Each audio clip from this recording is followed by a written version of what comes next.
Good evening, everyone, and welcome to this meeting of the Troutdale Planning Commission for Wednesday, September 10th, 2025. If we could have roll call, please. Commissioner Glantz.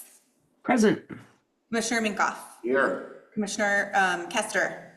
Here. Commissioner Prickett. Here. Commissioner Wilcox. Here. Chair Stephenson. Here. And Commissioner Ellen. Here. Okay, at this time, I would like to ask everyone to stand for the Pledge of Allegiance, and Commissioner Minkoff will be leading us this evening. I pledge allegiance to the flag of the United States of America and to the republic for which it stands, one nation under God, indivisible, with liberty and justice for all.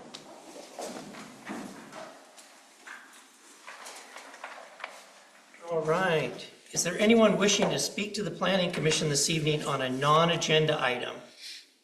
Yes, I would. Okay. Because I have a slight beef.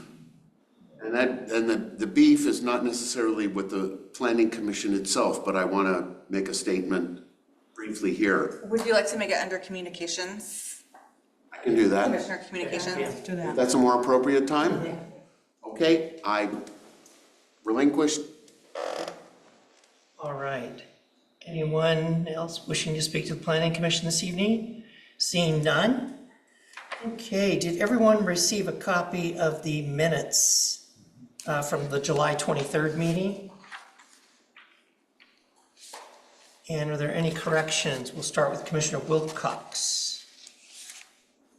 Okay, I received an early draft from Chris Ann, so most of it got cleaned up before it went to press, basically. There were some typos and some questionable stuff in there. So that's all been corrected or altered.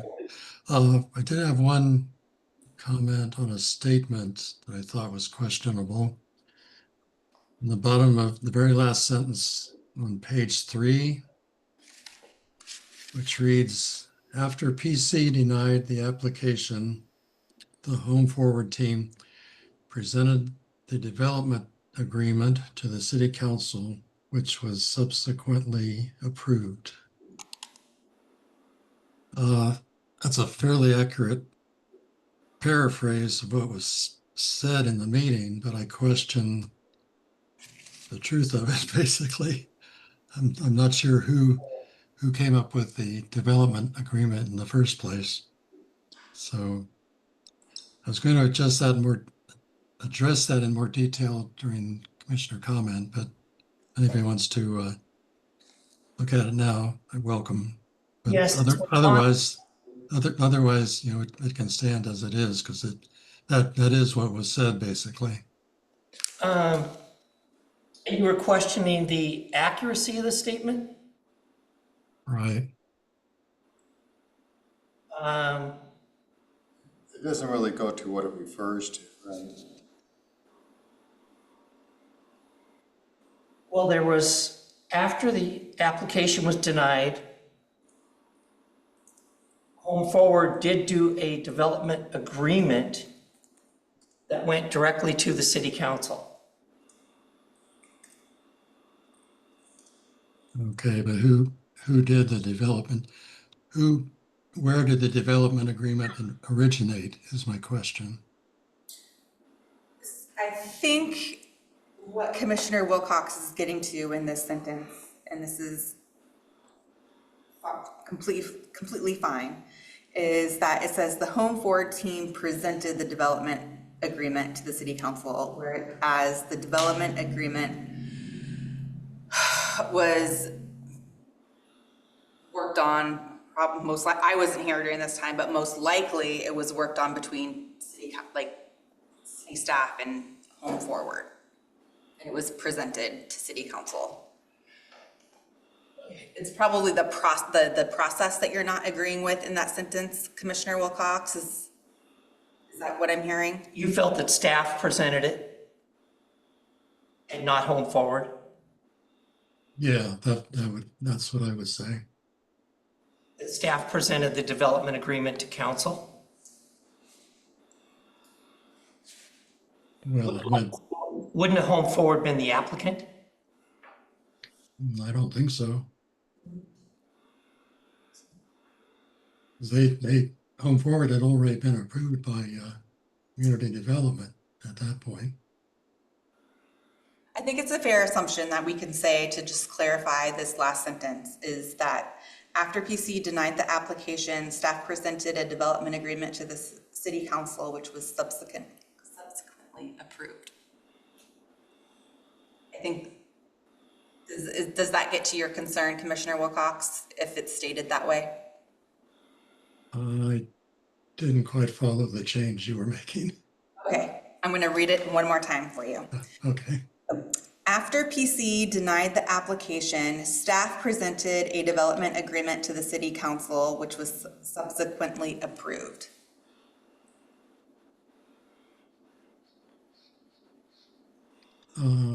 Yeah, that works for me. I'm gonna leave that up to the commission. It's not exactly how I remember it, but I could probably live with it.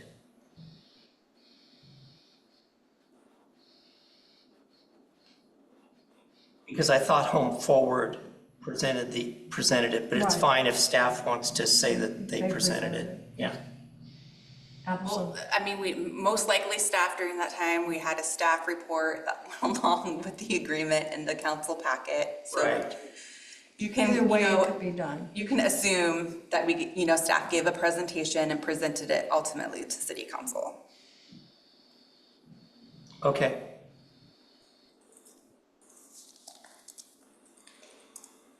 Okay, I have so a question. that change. I have a question. Commissioner Glantz. Are we trying to change what was said to make it accurate? I mean, shouldn't the minutes reflect what was said, whether or not that's correct or incorrect? Well, the minutes, yes, reflect what was said, but we also want to make sure that they're accurate if that's at all possible. Okay. You were on council at the time. Do you want to elaborate? No, I'm just trying to understand why we would change our minutes to make it correct versus what was said. Well, I agree with Commissioner Glantz. You shouldn't change the minutes because that is an accurate reflection of what was said. Okay, you're just questioning whether it was an accurate statement or not. Right. Gotcha. Okay.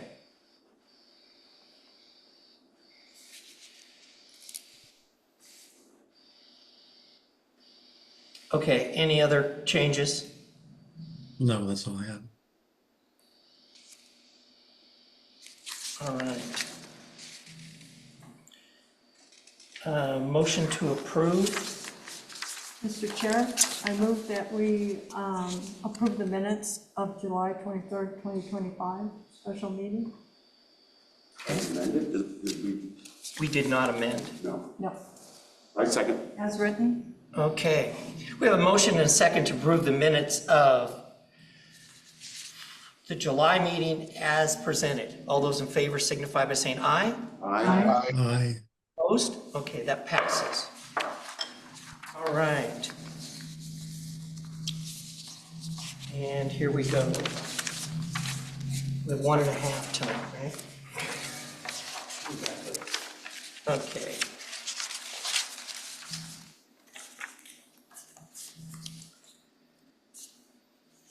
All right, tonight we have 2 public hearings. One was continued, it's been withdrawn, and then we have a type 4, right, amendment. Okay, the matter before the Planning Commission this evening are LU 0004-2025, Yuri's Childcare. That is a type 3 application, and that application is being withdrawn. And we have LU-0013-2025, which is Development Code Amendments for the creation of a historic district. That is a type 4 procedure. And before we open the public hearing, I'd like to explain a little bit about the Planning Commission, the procedure we will be following for tonight's public hearing. The Planning Commission is an appointed 7-member volunteer body of Troutdale citizens. Members of the Planning Commission are Troutdale residents who have been appointed by the City Council. They serve 4-year terms, they're strictly volunteers and receive no pay for their services. The Planning Commission serves as a citizen committee for the review of land use applications and various related land use matters within the city. Items which the Planning Commission consider include uses of land, subdivisions, major variances, land use policy plans, and development regulations. For some land use applications, the Planning Commission makes a final decision. For other applications, they're simply making a recommendation to the City Council, who renders the final decision. Tonight's application will be a recommendation to the City Council, who will be making the final decision on that application. Quasi-judicial and legislative hearings are held in accordance with Oregon law and procedures contained in the Troutdale Development Code. The hearing proceeds as follows. Staff presents their report, which includes applicable criteria and standards for the matter under consideration in the land use application. All testimony and evidence should be directed towards these criteria. If you believe that other criteria in the Comprehensive Plan Development Code or other city land use regulations apply, you must identify these criteria or explain why they apply to the decision. The Planning Commission accepts public testimony relating to the application. The applicant is allowed to speak first, followed by proponents, then by opponents, and then by any parties neutral to the application. An opportunity will be provided to anyone testifying to clarify any issues raised. All issues raised by a participant during the public hearing must be sufficiently clear and specific to allow the Planning Commission and other parties an opportunity to respond to those issues. Failure to raise an issue during this public hearing may invalidate a future appeal based on that issue. Prior to closing the public hearing, any participant may request an opportunity to present additional evidence or testimony regarding the application. The Planning Commission must grant the request either by continuing the public hearing to a future date or by leaving the record open for at least 7 days to admit only that specific additional written evidence or testimony. If the record is left open for the additional written evidence or testimony, any participant may file a written request for an opportunity to respond to new evidence submitted during the period the record was left open. If such a request is filed, the Planning Commission shall reopen the record to allow any person to raise new issues which relate to the new evidence, testimony, or criteria for decision making. And if you plan to testify this evening, please speak clearly, state your name and address for the record, and so that it can be picked up by the recorder. Is there anyone who has a conflict of interest that they would like to declare? Chair Stephenson? Yes, good evening, sir. The only thing I can think of that might qualify is twofold. One is I am a member of the Historic Landmarks Commission that was involved in drafting this issue or this change. And then the other is that I live nearby, though not exactly in the historic district that is likely to come out of this. So the technical question would be, did you vote to send it to us? To the Planning Commission? I believe so. Okay, so would that mean that he couldn't vote this time? It's a legislative amendment. Yeah, so he should be able to. Yes. Okay. Okay. All right, okay. No challenges, I'm imagining. All right, anyone else? But thanks, Commissioner Kester, for bringing that up. Appreciate it. Okay, and so now then we will open the public hearing. First, you want to address this one first?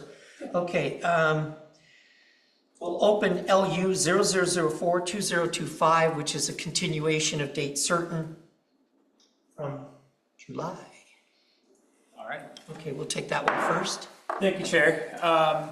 So as it's been stated, the applicant has requested to withdraw the application for years childcare. During the time of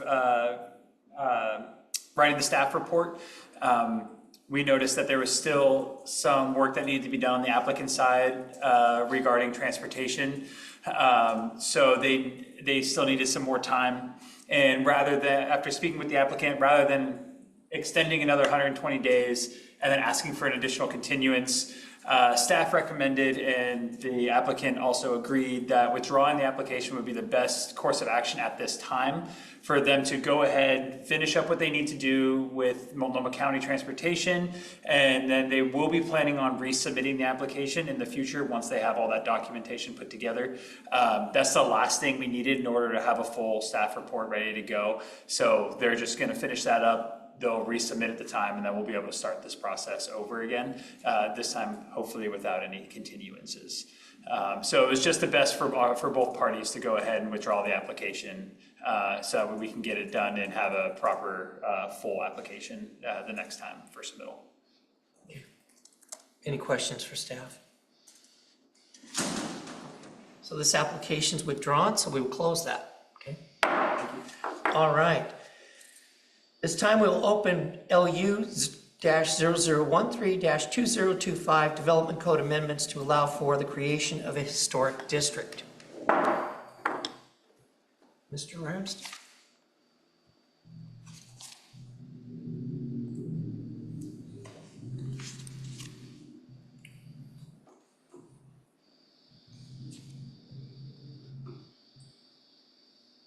All right.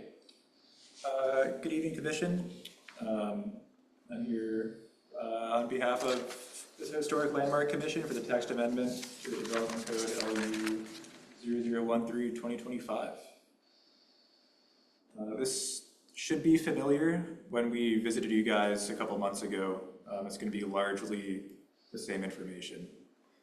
So tonight, the application, the request, text amendment to TDC section 6.515,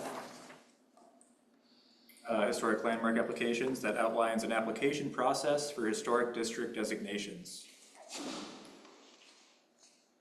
So development code sections involved would be section 2.065 type 4, section 6.1100 text amendments, and section 6.515 historic landmark applications. A little background on this project before we get started. So in the fall of 2024, staff presented a street topper concept to the HLC that was consistent with the downtown area's tourism and visitor branding efforts. While the committee liked the street topper concept, it was thought that the design reading historic Troutdale was a blanket approach and didn't exactly capture a particular time and place of Troutdale's history. So HLC discussed, they wanted the street topper to call out a particular local historic district area, which is called Hungry Hill, and outlines Troutdale's first and second plat. Staff members returned to the HLC in late 2024. We stated that the committee's idea is feasible. However, it would take a bit of work considering the city's development code does not have criteria for determining and establishing a local historic district. And over the course of the late 2024 and early 2025, staff and HLC presented to CAC and PC and tabled at Troutdale's First Friday event for feedback on the application to draft a text amendment to allow for the designation of historic districts.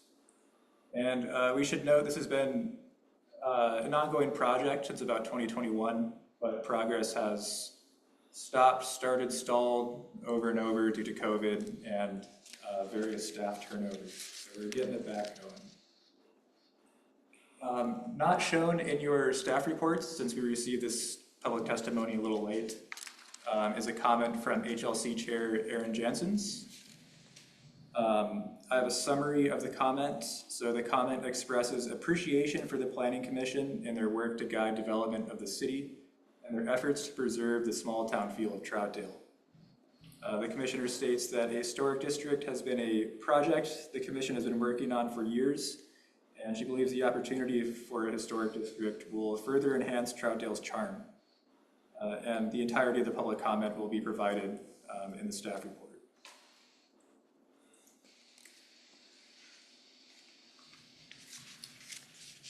And just a little more background. So these are current existing code sections in the development code. So section 4.200, historic landmark protection.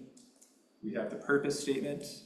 It says the purpose of this section is to provide procedures to identify and designate, and it goes down to districts. And in the next section, 6.500, historic landmarks, section 6.505. This purpose statement has a very similar sentence structure, and it says the purpose of the historic landmarks section is to provide procedures to identify and designate districts. This is again current and existing code, how it reads now and how it's adopted. So section 6.515 applications, it lists 4 types of applications. So with their own purpose, procedure type, and approval criteria. So you'll see we have A through D, historic landmark designation, removal of historic landmark designation, alterations to historic landmark, and demolition or relocation of historic landmark. So despite the codes stating that identifying and designating a historic district are included in the purpose of the historic landmark protection and the historic landmarks application section, there is no guidance on how to establish a new historic district. So we get to the proposed text amendments. So in section 6.515 of the code, staff proposes adding standards for how to designate and establish a local historic district. So you can see in the previous slide we had A through D, and now we're slotting in this highlighted section, historic district designation, just right underneath historic landmark designation, and moving the rest down. So everything stays, this is just adding in. I'm happy to go through the entirety of the text amendment if you guys would like. I assume you guys have seen it last time we came to you and have read it in your staff reports. Is it okay if I continue? Okay.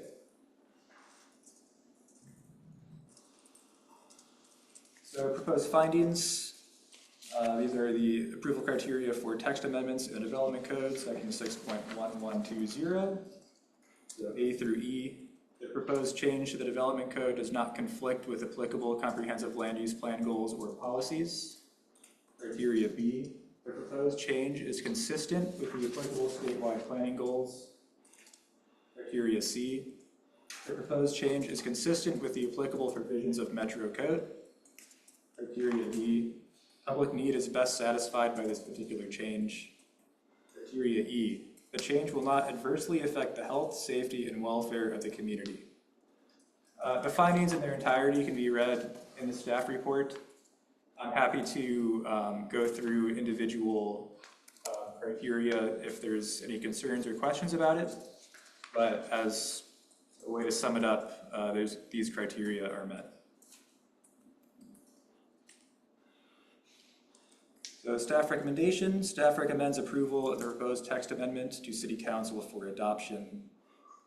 In the event of a recommendation, the current schedule for going to council would be October 14th and then October 28th. That's what I have for you guys. Okay, questions for staff? Commissioner Allen? Would you happen to know, off the top of your head, is it similar to historic landmarks? Does this open the door for incentives to preserve or opportunities that otherwise wouldn't be there? It can, yeah. The intention of this one is for street sign toppers. So that's not something we're necessarily looking at right now or have like planned for the future. But if that seems to be like a consensus of what people want, then we'd be happy to explore that.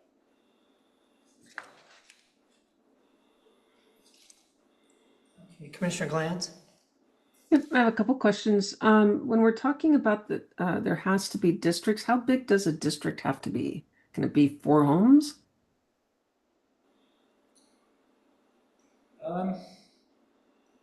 Is there even a minimum? I don't think there is a minimum. Um, no, it would be, so there's approval criteria for the district, and then that triggers decisions by hearing. So it'd be a type 4 legislative process.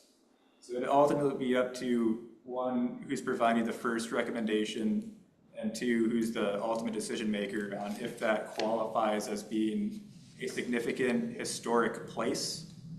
So the actual size is not necessarily considered, but the historical aspect is. If that answers your question. Yep. And how many properties do we know of currently that would qualify? So they're not necessarily, the properties aren't necessarily qualifying for the district in a way, as in the owner would have to opt into the district. So we're not immediately putting them into the district. It's not based on the homes or the structures. It's based on how Troutdale had its first and second plat, and how the original kind of workers in our Troutdale as we know it would come up the hill of Buxton. Boy. So this is, I'm gonna just pipe in here. So this is just creating a process for someone or an entity to make an application for a historic district.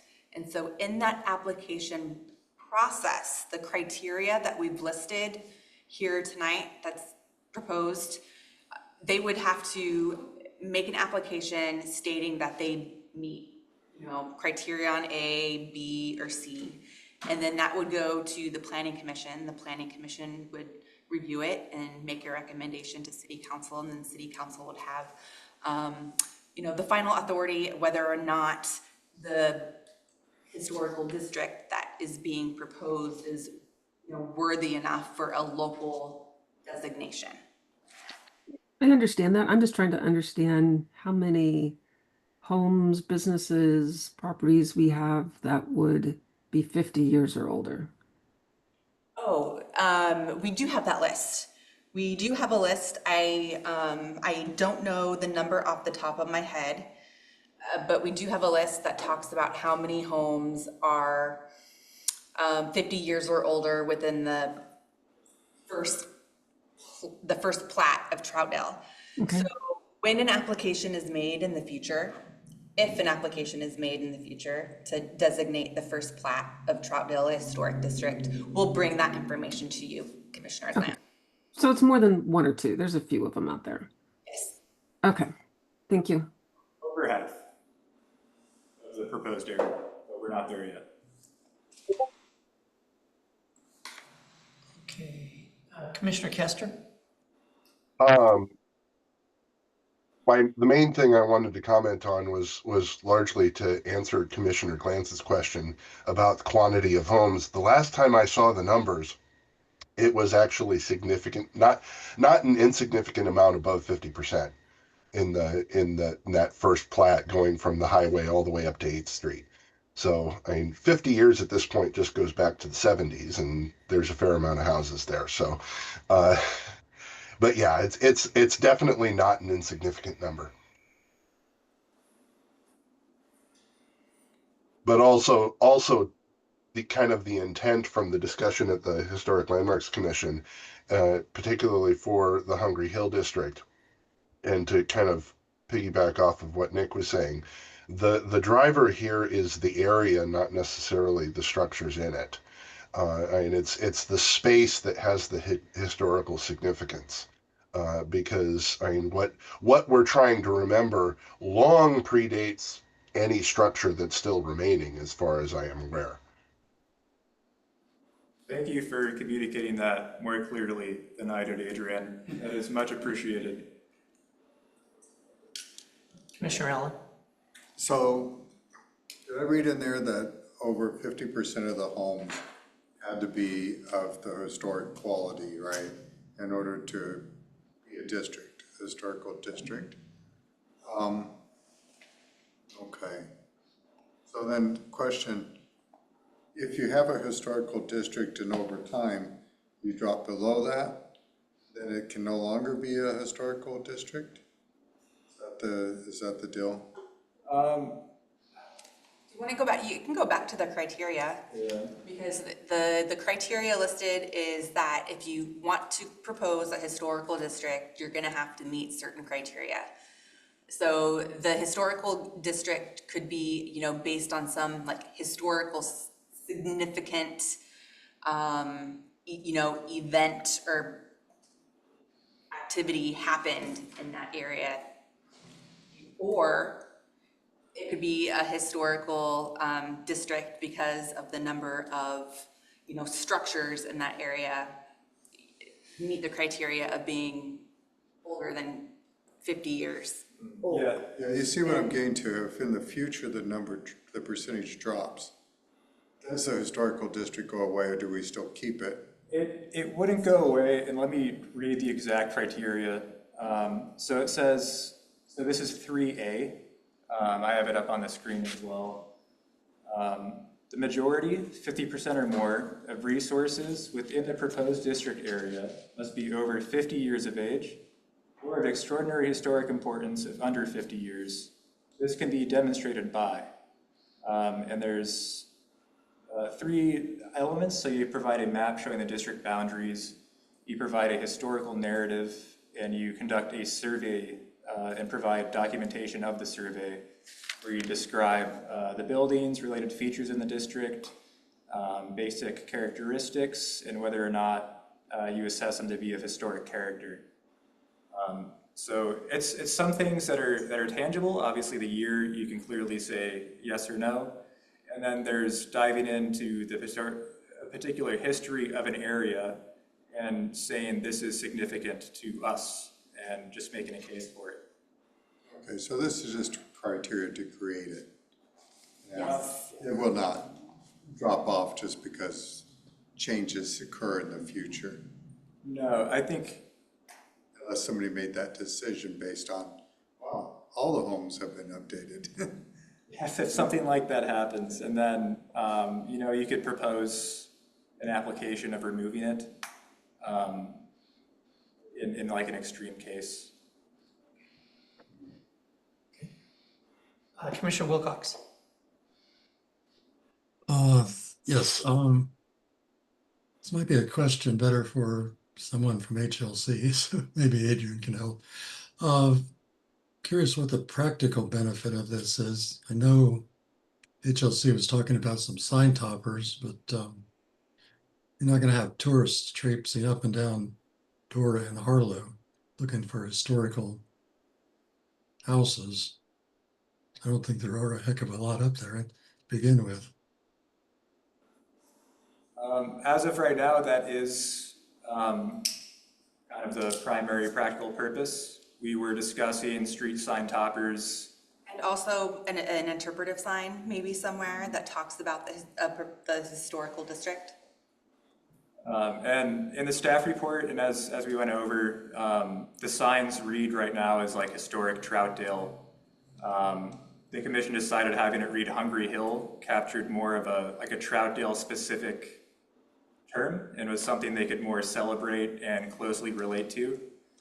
And we felt having the term district or referring to Hungry Hill without having it be a recognized historic district didn't quite make sense, and we saw it as an opportunity to make a district, as it's something they've been working on for quite a while as well. Quite a while.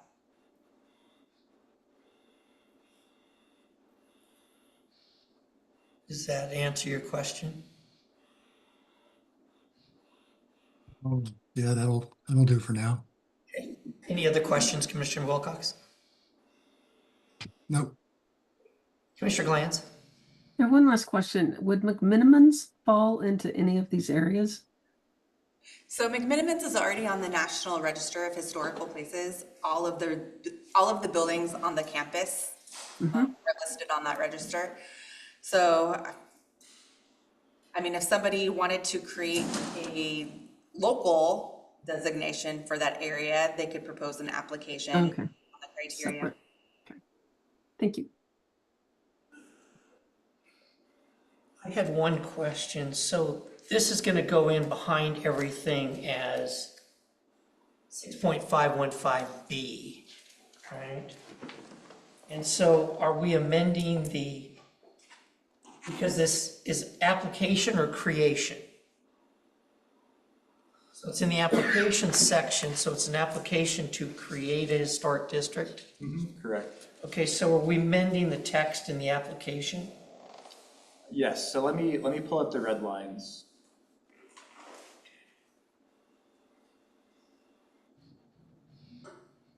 Right now, we're talking about 4 types of applications.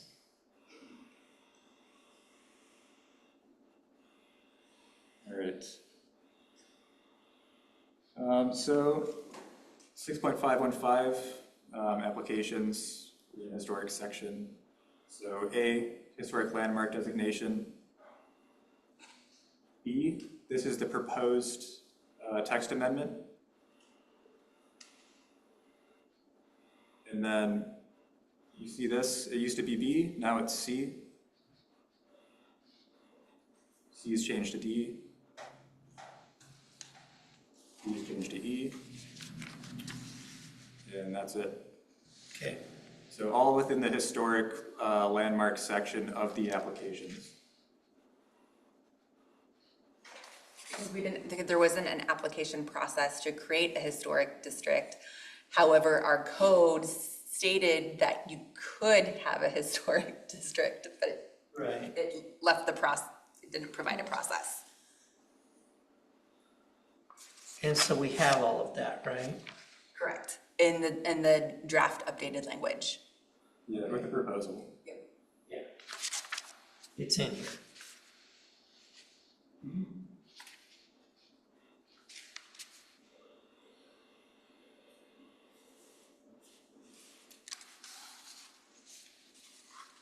Okay. I'm just not seeing the change to 6.515. Right? The edits are 6.515B. Right? Correct. Am I seeing that right? Yep. But I'm not seeing what we're doing to 6.515. How do you mean? Well, we're editing 6.515.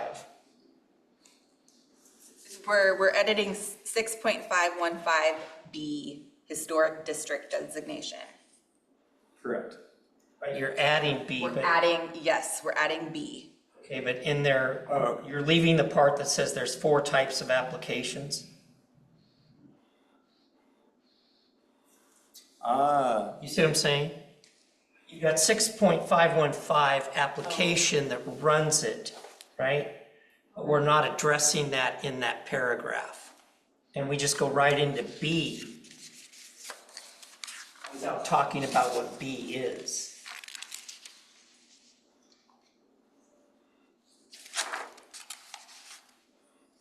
Does that make sense? Yeah, good catch, Danny. Here, I can, Can you pull that up, Nick? Because we Yeah, can talk about the procedure type in Interesting. 2. I think what he's getting at is, so 6.515, and then this segment right here, where it says there are 4 types of applications. Correct. Okay, yeah, and that should read 5. Should read 5 and then, then as follows, semicolon, historic landmarks designation, semicolon, historic district designation, semicolon, continued. that'd make me sleep easier. Got it. Not that that matters, but. Well, it does. Well, it does matter. Yeah, that's a good catch. all of us. Okay, so can we make that change? Yeah, absolutely. Okay. All right, anything else?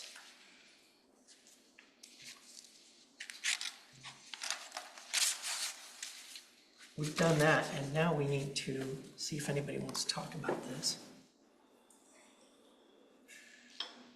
Okay. Is there anyone wishing to testify as a proponent to the application? Anyone wishing to testify as an opponent to the application? Any neutral parties wishing to testify?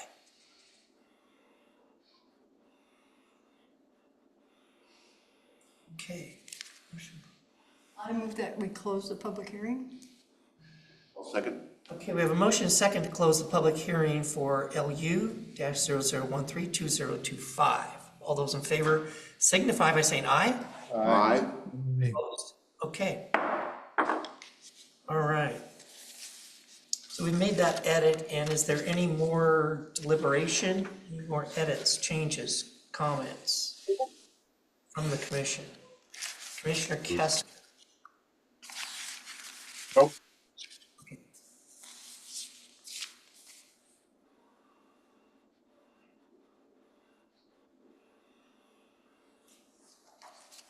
Entertain a motion to approve as amended. Mr. Chair, Commissioner Prickett. I move that we forward our recommendation on to the city council for case file,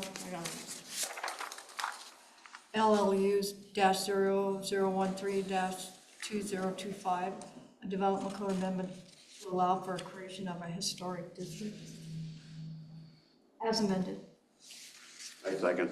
Okay, we have a motion and a second for case file LU-0013-2025, Historic District Application Code Amendment as amended. Any discussion on the motion?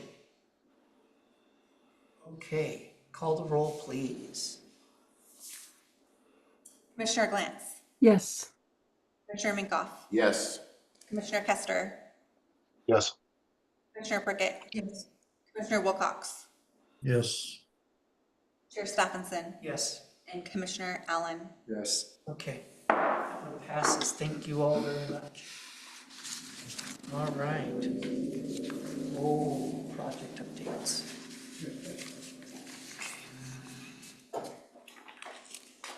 Ready for it? You? Yeah, me. All right. So I'm just here to give a quick update on the current Main Streets on Halsey code amendment or code audit work. That is the grant that we've been working on with MIG.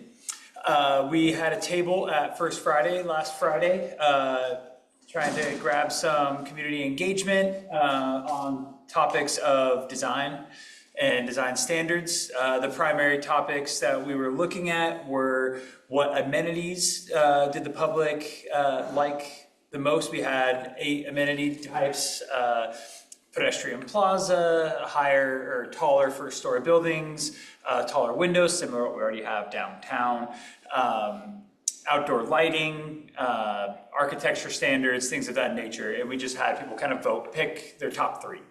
And then also we had some questions regarding height and if people were opposed or for increasing height in certain areas along the Halsey corridor. And then if so, if they would prefer that there be a step back requirement. So we got a lot of really great data. I've just started pulling it all together so I can share that data with MIG in the next couple weeks. Currently, I met with MIG last week. They're currently working on some of the draft code language. They were hoping to get me a 1-pager that I could share with you all today. They were unable to get that to me by the time of the meeting, so hopefully we'll have that soon.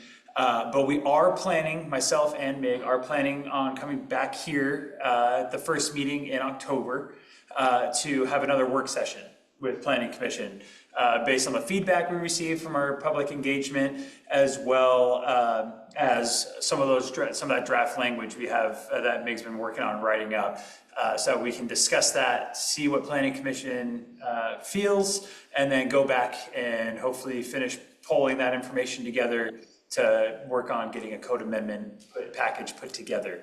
And hopefully the next time that you see us will be with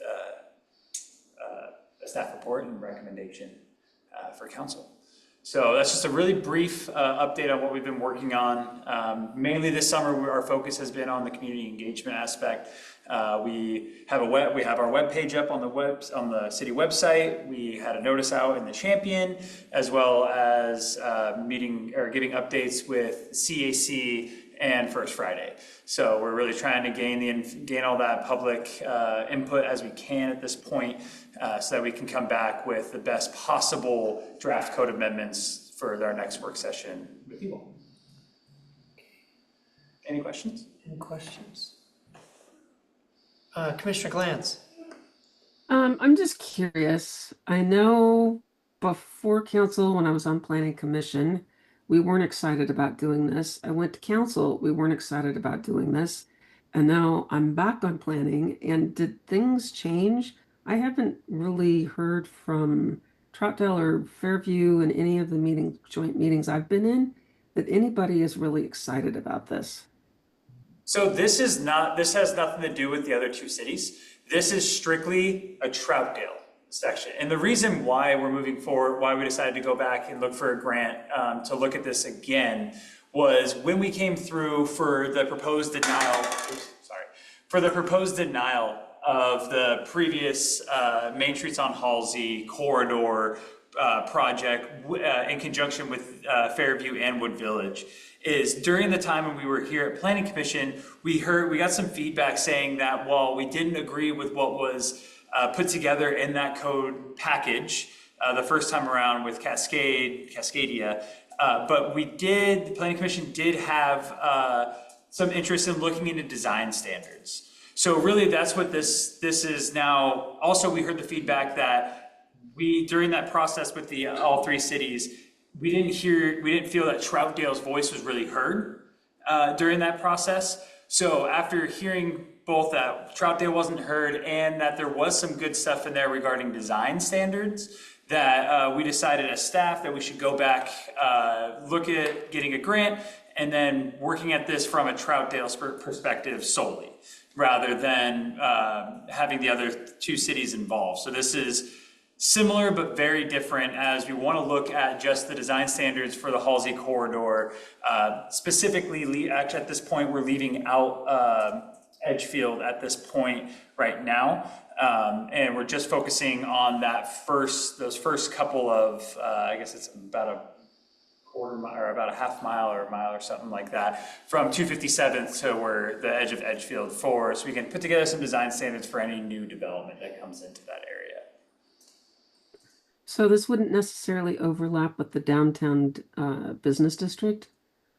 So that's kind of why we're doing this, is it would overlap in a sense where this is, right now we have design standards specifically for our town center, with our town center overlay. This is within the town center overlay. However, we don't have, Appendix A does not discuss design standards for anything west of 257th.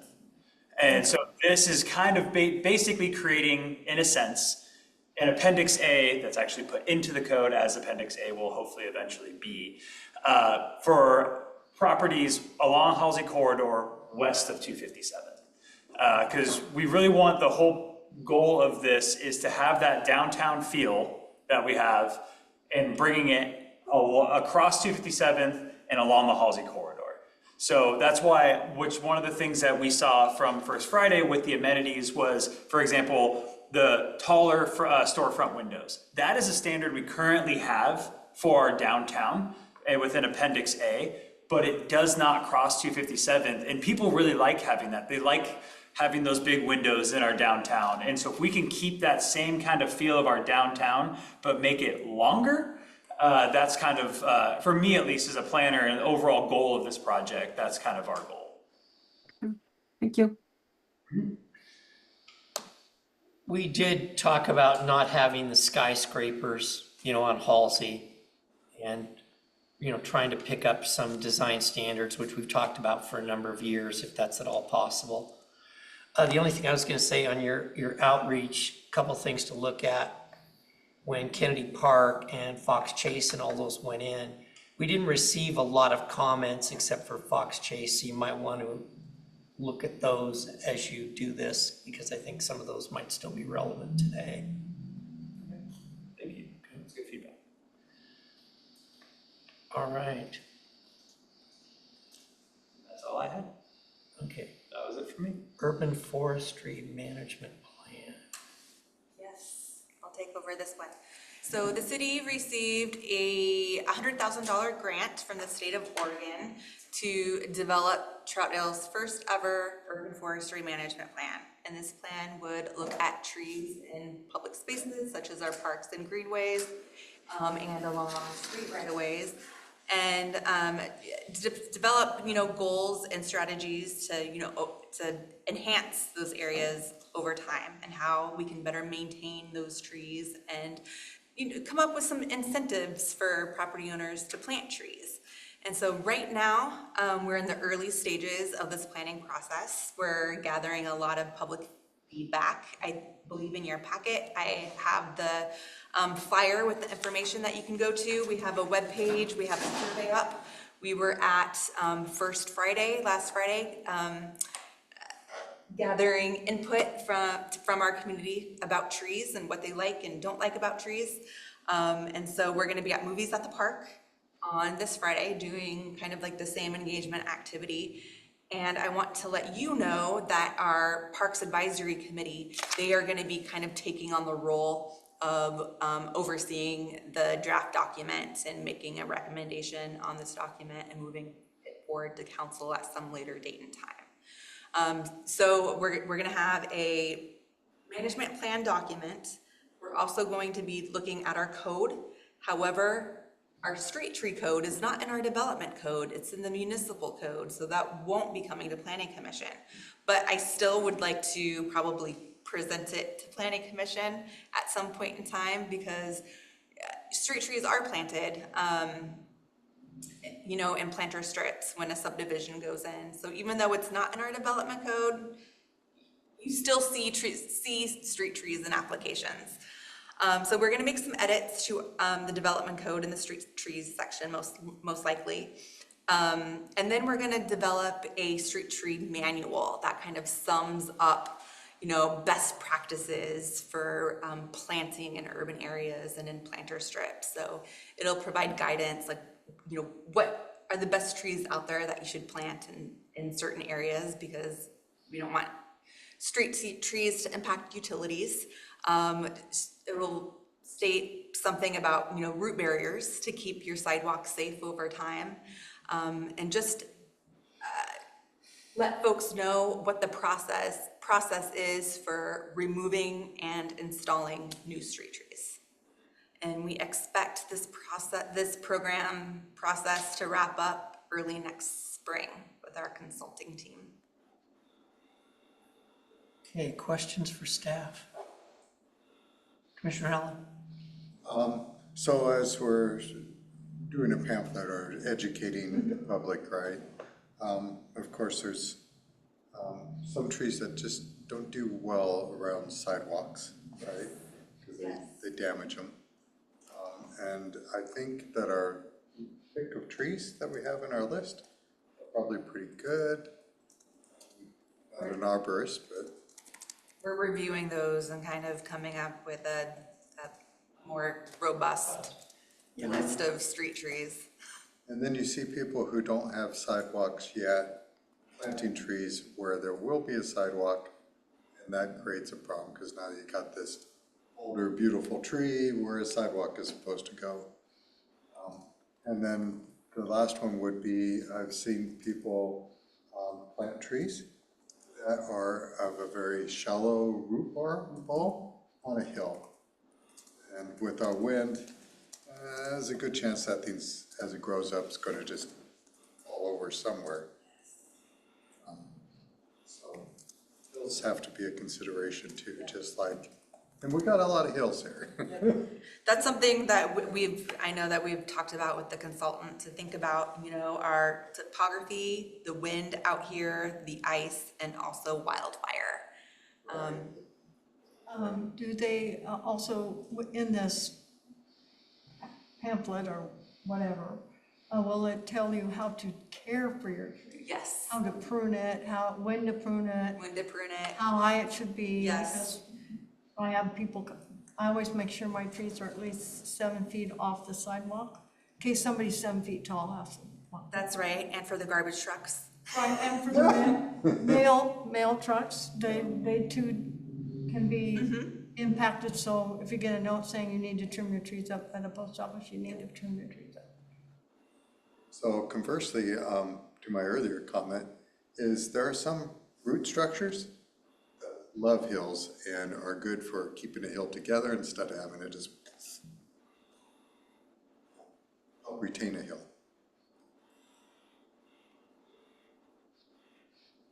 It's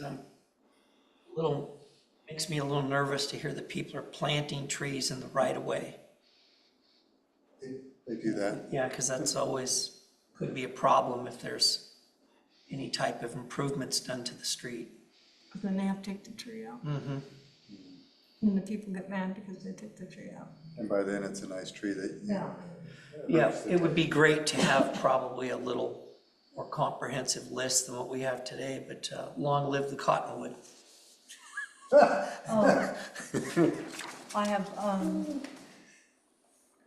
we have a tree that we researched that does not dig up the sidewalk. And they're fine. They're 40 years old, so.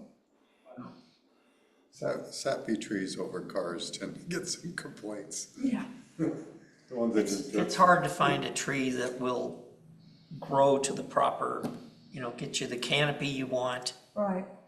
and not destroy the sidewalk and the utilities that are underground and all of those things in that small of a space. But we manage. Okay, if that's it, I okay. can move on to staff communications. Mike Weston, city manager, is online tonight. There. He is here. Mike, would you like to say hi to the planning commission and just introduce yourself? I'm kind of here, yeah. How's it going, everyone? There he is. Sorry, you kind of caught me at an odd transition time as I bounce between vehicles here.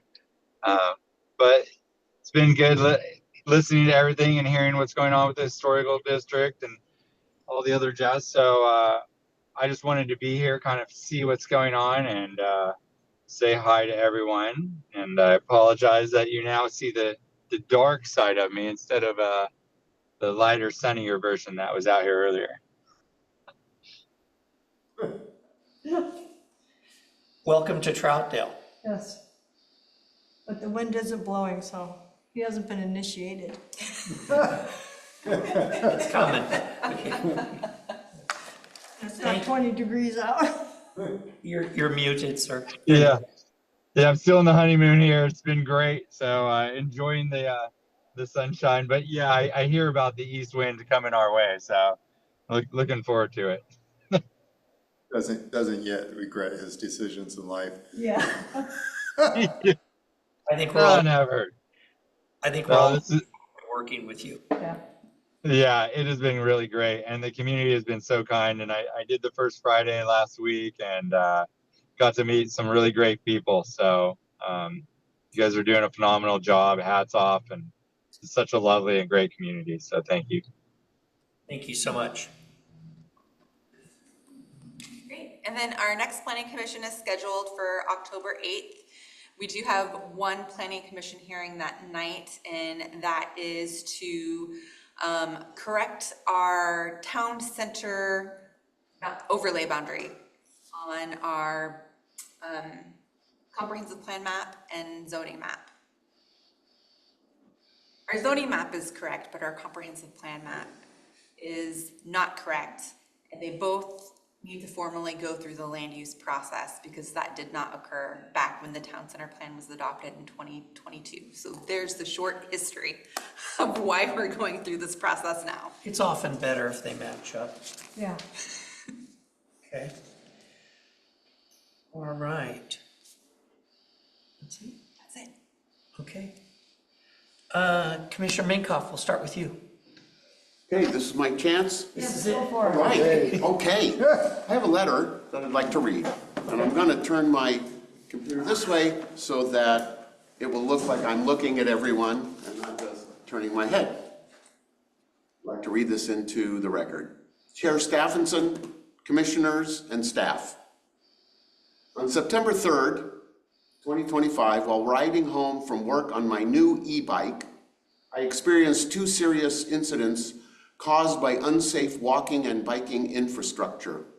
Near Reynolds High School, a buckle in the sidewalk threw me off my bike, resulting in injuries to my face, knee, and thigh.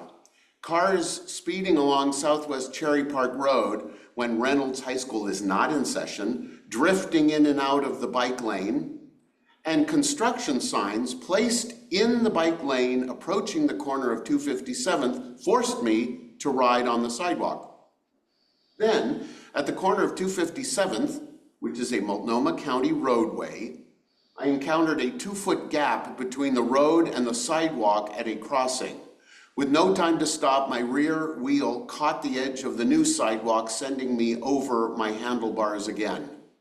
My injuries required emergency medical evaluation, and my bicycle was seriously damaged. Although 257th Avenue is under Multnomah County jurisdiction, these conditions directly affect people moving within the city of Troutdale. Buckled sidewalks, abrupt pavement gaps, and unsafe transitions between pedestrian, bicycle, and vehicle areas present real hazards. They also create confusion and conflicts between motorists and non-motorists, increasing the risk of accidents for everyone. People cannot reasonably choose these modes if basic infrastructure puts them at risk. I am not submitting this comment to assign liability or request compensation. My purpose is to raise awareness and to respectfully ask the Planning Commission to, 1, recognize the safety challenges faced by cyclists and pedestrians on and around city streets. 2, work proactively with Multnomah County and ODOT to identify and correct hazardous sidewalks and crosswalk conditions, especially near schools and major crossings. And 3, ensure that future projects in Troutdale's transportation system plan and development code prioritize clear separation and safe transitions between travel modes, so drivers, cyclists, and pedestrians all know where they belong and can travel safely. Investing in safer sidewalks, crossings, and bike connections benefits everyone. It reduces the chance of crashes, injuries, and legal exposure, improves access for people who walk, roll, or bike by necessity, and makes streets easier to navigate for drivers by minimizing unpredictable movements. Not to mention, it supports Oregon's CFEC intentions. Troutdale has an opportunity to lead by example in making active transportation genuinely safe and attractive for all residents. Thank you for your consideration of these concerns. Okay. Thank you, Commissioner Minkoff. The first thing I would say is we should probably pass that on to the county.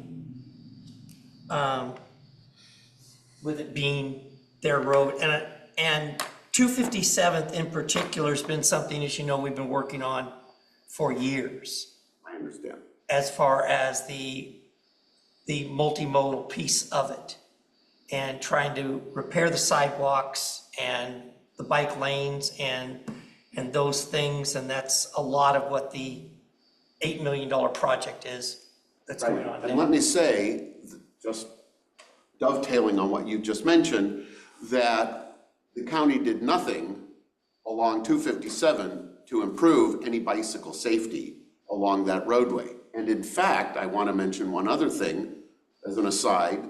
Buxton is now bicycle unsafe completely, because all of those bump outs, number one, prevent people from cycling along the sidewalk because they come to very abrupt stops, and it's bumpy, and the transitions are horrible. But the bump outs now put cyclists into the traffic lanes. It's pushed them into traffic lanes on Buxton. So yes, and that's another county road. However, it does, as I mentioned, impact traffic flow and the safety, and we're going to end up, Troutdale City is going to end up with potential lawsuits, damages, injuries, death as a result. And I will say, I probably more than anyone testified time and time again about 257th. I will say this about 257th. The bicycle improvements are not done until December. Right. This is only. Okay, this is still going on with what's happening on 257th. So I don't know that we could say that they haven't done anything because they're still working on it. But the only, as far as what I know, and I'm not trying to be combative, as far as what I know is the only thing we can do with Multnomah County Transportation is make recommendations to them, and ultimately it's their decision because it's their road on what they do. I can tell you that we were not proponents of the bump outs. And we were not proponents of the work being done on 257th. Correct. And that just happened to be the location of the incident that caused me to my accident, caused the accident, and county and so on. What is the bigger, the 30,000 foot view is there are no safe paths if someone wanted to bike to work, for example, going through Troutdale. There are no bike paths on any streets. The bike path on Southwest Cherry Park Road is a white stripe. It's about this wide. That white stripe is no protection from cars, who are not paying attention, sliding in and out. So I would really love to, now that I have become aware, plus several kids and stepkids who do bike all over the city and run into exactly the same problems, that we do look and see, is there an east-west corridor that could include a safe bicycling lane, like maybe Southwest Cherry Park that turns into Gleason. Now that runs into Wood Village and then Fairview, so that would have to be, or maybe Halsey, if they're going to be redoing the streetscape, this main streets on Halsey. Maybe that's the place where we could put a safe, meaning the only safe thing is to put parking and have outside and have the bike lane on the inside closer to the sidewalk, or some kind of the poles or something that actually separates traffic from bicycling. I believe in the TSP, both Cherry Park and Halsey are set up for bike lanes. Oh, that don't have them yet? Correct. Okay. That is, yes. So I know that Halsey, the linear streetscape plan, that was completed about a year and a half ago when it went to council, and council adopted it last spring. It does call for a lot of safety and bike improvements, along with a multi-use path along Halsey. Wonderful. And if you haven't seen it, I would like to see I it. will send you a copy. Yes, please. So I know that some of those are in the TSP, which is the best way for them to hopefully eventually get on the county's radar. And I've gone down, Gleason, and they have the holes for the bicycle lane, but they never get cleaned. So the bicyclists are on the sidewalk because they can't drive down the bicycle lane because there's too much trash in the bicycle lane. Yeah, the bicycle community actually, I've heard them testify a number of times. They do not like a barrier between them and the cars. They'd rather have the white stripe. Okay. Well, and I've heard some of that. I've heard some of that too, because in some cases, bicyclists feel that the poles are a hazard. well, yeah, They run into the pole. Run into the pole, and then they also, what I've heard them testify to is there's debris that gets in there and doesn't get out, and that causes hazards for them on their bikes, yeah. Well, and the part that has supposed safe biking along on Gleason, along the Glendoveer Golf Course, where parking Yeah. is now the safety measure, it's now lined with homeless RVs, and their trash and garbage and so on is now all in the bike lane. and I think education County is another road. thing, community education on how you ride, on what side of the street you ride your bicycle on, because I grew up riding against traffic. Because, so you could see the car, when it's gonna hit you, you see the car coming. Right. I want to be able to look at the whites of their Yeah, eyes right. before they hit me. But the new rule is you ride with the flow of traffic, and a lot of people don't do that. So when I cross a bicycle lane, I look left, I look right, I look left, I look right again, and invariably there's a bicycle Coming the wrong way. coming the wrong way. But that's not to say, if somebody is very impatient and that bicycle's coming the wrong way, they're gonna get them. Well, thank you for listening. I But I like wanted your, to bring I'm it glad you to brought it up. folks' Yes. attention. Thank you, and I think we should forward that on to the county. Yeah. Anything else, Commissioner Minkoff? No, that's it. Thank you. Okay, Commissioner Allen? Yeah, fully agree with you on the bump outs. Those things are difficult. So interesting thing last weekend, I'm crossing the street on a sidewalk, I mean on a crosswalk, right? And the bicycle lane was between the cars, parked cars, and the other sidewalk. And so when I'm crossing in front of the cars, they were far enough out that I didn't see them coming. And I'm crossing in front of them and they don't stop for the stoplight, they just keep going. And so that was a very close call. My only comment to that is, I don't know if there's a good right, good answer, because I've also had cars swerve into me and I've had to jump my bike onto the sidewalk to escape them. right. My motto is, no matter what the solution, it always creates another problem. Yeah. Definitely I've can. had people argue with me about that. Oh, no, that's not. Nope, I guarantee you. That's pretty accurate. That's why we have to keep meeting about modifying, and Yeah.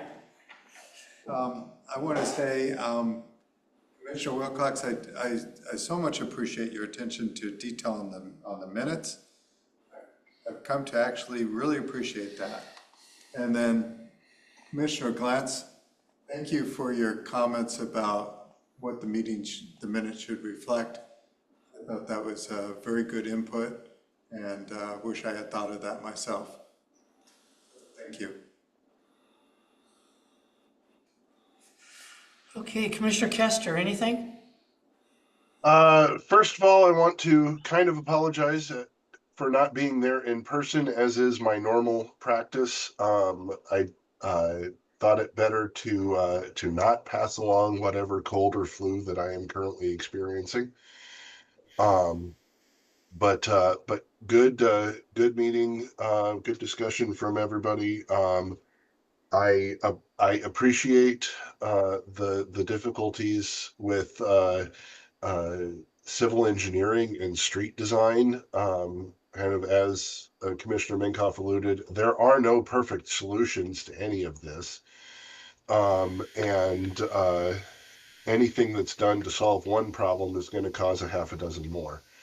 Um, as I think I've stated before, personally, I appreciate in one very distinct way, appreciate the bump outs because that prevents nonsensical drivers from going around me on the right when I'm trying to turn onto my street. In fact, there are a number of places in this city where I would appreciate more bump outs because there are places where people think there are right-hand turn lanes and there are not. So, like I said, one problem causing more. We all know it. And the last comment that I will make is that whether it's drivers or pedestrians or bicyclists or whatever, people who operate as if they own the road and are generally not paying attention to other people on the road or generally not paying attention to the rules generally qualify as a menace all the way around. My own personal example is I refuse to drive down the gorge on historic Columbia River Highway anymore because you have e-bikers that feel like they own the road and you can't get around them. They won't move over. It's impossible during the warm seasons of the year. So I guess my parting comment is for all people who are using the city, county, and state roads, know the rules and please pay attention to them. We all learned the rules of the road when we turned 16-ish, however long ago that was. And we all need to pay attention to them. All right. Mr. Stevens, anything?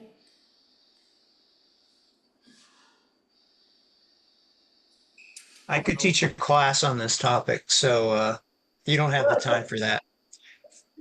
Um, yeah, it's complicated, and I would agree with Adrian. I would suggest that you all get educated on the topic. I would disagree with a lot of the comments I just heard, and I think you really need to reevaluate where we're at with multimodal transportation, and not everyone has a car.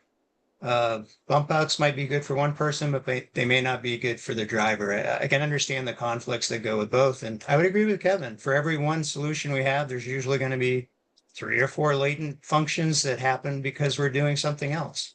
So ultimately, I can't put everyone on an even plane. If a biker makes a mistake, he's probably going to be seriously injured. If a pedestrian makes a mistake, he's going to be seriously injured. If a driver makes a mistake, they're probably just going to have a fender bender. So putting them on an even plane is not something I would do as a beginning, but yeah, you mentioned education. I would highly recommend you guys start digging through some books. If you need recommendations, I'd be more than happy to send them your way. And as far as Troutdale, I think you guys are missing an opportunity for greenways. It's not in the transportation plan. We have a lot of kids that are out there riding bikes that should be on safe routes to school on greenways. None of those exist. And that's not on county roads, that's on city roads. So I would look at the planning commission as putting that on their agenda. Okay. Thank you. Any road in particular that you're Sandy Avenue, perfect. Perfect example of a safe routes to school. That joins up with other connectors. You have the cross that goes right across from the Troutdale Elementary that takes you into the other. I can show you all the routes. Yeah, we don't have any greenways. There's nothing that really signifies where kids should go or could go. We're kind of figuring it as we go along. And as Kevin said, a painted white line is not safe. Yeah, and having a car protecting the bike lane is actually a good thing. We do have to deal with the door and other issues, but that at least that's some protection as opposed to no protection. And unfortunately, road design is probably 90% of our issue. We're paying the price for 70 years of doing a road design a certain way. And we went one way and other countries went another way. So yeah, complicated. There's a lot to it. Kevin, thank you so much for the letter. That is a very well written. I give my compliments to the writer. Thank you so much. Thank you very much. Thank you, Mr. Stevens. Commissioner Wilcox? Yes, thank you. Yeah, I want to thank Kevin for that well-written letter also. As a bicyclist, I appreciated that. I have a written statement also. It's kind of a follow-up of the questionable comment I referred to in the minutes originally. We'll just get into it.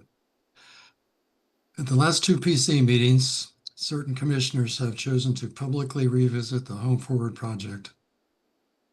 In reviewing the comments, I believe some aspects of the approval process have been mischaracterized. Specifically, two of Chair Chaffinson's statements appear to be inaccurate. And this is a verbatim quote off the recording, which is similar to what was in the minutes. Quote, Plan Commission denied the application, and the applicant then went to City Council to do a development agreement to move the project forward, unquote. Home Forward had reapplied under case file LU 0001-2023 after the CFEC rules went into effect and were approved by staff under a Type 2 procedure. At the July 11, 2023 City Council meeting, where the development agreement was approved, City Manager Ray Young stated, again, this is a verbatim quote off the recording, quote, staff and Mr. Tromke approached Home Forward to see if there was some off-ramp to this process, unquote.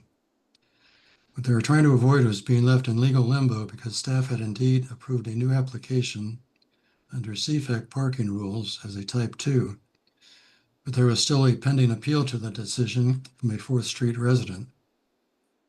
Other than the appeal, Home Forward was good to go. That leads me to Chair Stephanson's second statement, apparently affirming that Home Forward went around the Planning Commission. However, it wasn't clearly stated who had supposedly gone around the PC. When Home Forward reapplied in 2023, after the CFEC rules had gone into effect, the Planning Department processed the application as a Type 2 since a parking variance was no longer required. Planning had the discretion to elevate the review to a Type 3 and forward the application to the Planning Commission, but chose not to. So Home Forward had nothing to do with bypassing the PC. If Planning Commission was bypassed by anyone, it was the Planning Department. Under Troutdale Development Code 2.010, Procedures for Processing Permits, Section B, it states, quote, when there is a question as to the appropriate type of procedure, or if the director contemplates that persons being notified of the application can be expected to question the application's compliance with the code, the application proposal shall be processed under the higher type procedure. An application shall be processed under the highest numbered procedure required for any type of the development process. I want to emphasize that none of Planning's current staff were Troutdale employees at that time, except for Chris Ann Washington, who was not involved. It's worth noting that the last plan seen by Planning Commission at the December 14, 2022 work session had 85 units and 140 parking spaces, but was predicated on the 2nd Street vacation, which council denied in a 4-3 vote. The 7/11/23 development agreement had 85 units and counted 145 parking spaces, but included in that total were 12 Home Forward spaces on the south side of 2nd Street and 14 city-owned spaces on the north side of 2nd Street in the same right-of-way that had been previously withheld by council. The city also contributed $100,000 toward the construction of those 14 northern spaces. If anyone is interested, the council vote to approve the development agreement was 5-2. There you go, a bit of history. Thank you. That's all I have. Thanks.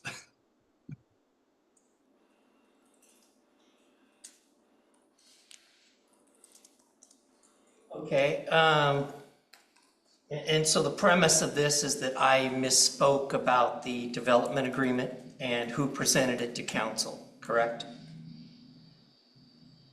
Oh, yes, that would be. Okay, that's the challenge, right?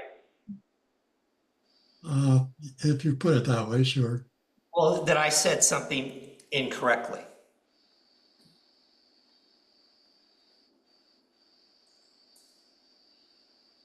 Okay, so I trust your research, but I will do my own. I will say this, I had a lot of trouble finding other communities where there's been a development agreement that has gone to council in any circumstance.